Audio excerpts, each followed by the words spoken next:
See what I just did there? The awkward pause.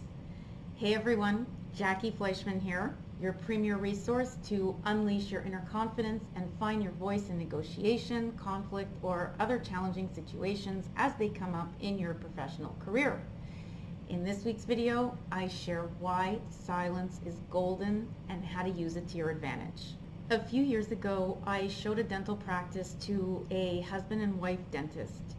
During that showing, the husband threw 20 questions at me. No problem, they were valid questions. I responded with facts and figures and whatever he needed to know.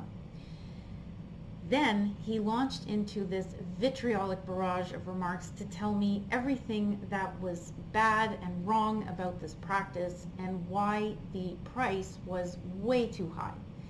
So instead of addressing his comments directly with facts and figures, I responded with my own question. I asked them why would they waste their time early on a Saturday morning, and it was early, it was about 7:30, 8 a.m., to see a practice that was this terrible. And then crickets, nothing, silence, not a sound. After the shock of my question, they thanked me for my time and said they would contact me with follow-up questions. I didn't hear from them for 2 weeks, at which time they did request a sit down. We reviewed the appraisal, and 3 days after that, they submitted an offer, $50,000 over asking.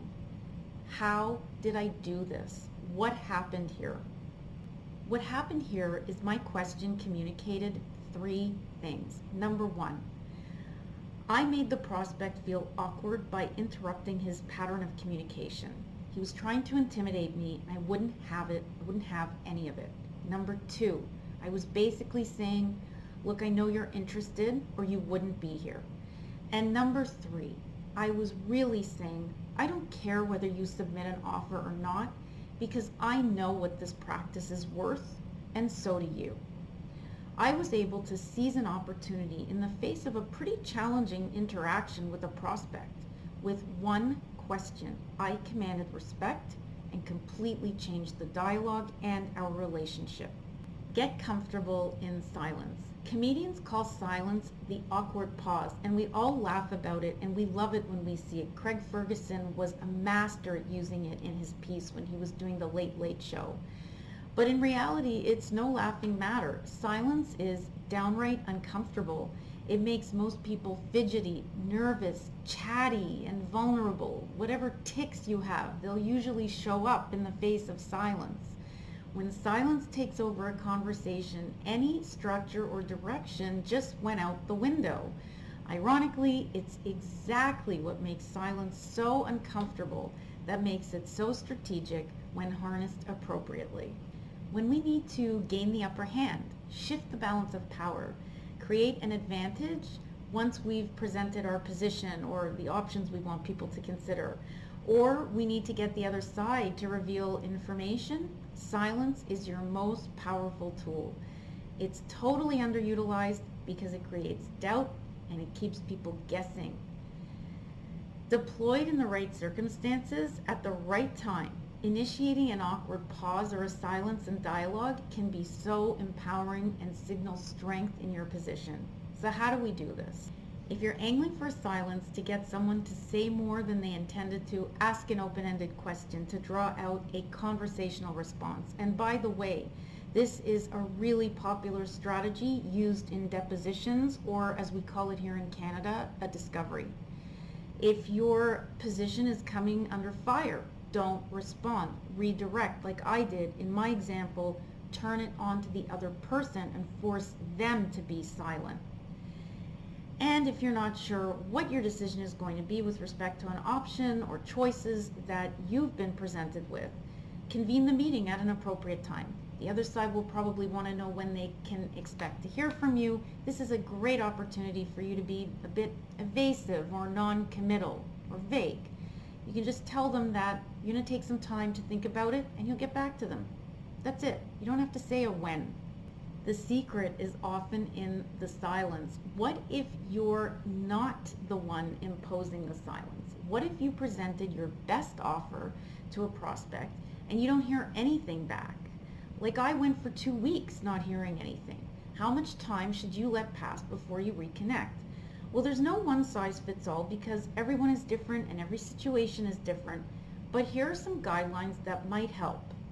Number 1, don't let doubt overtake your rationality.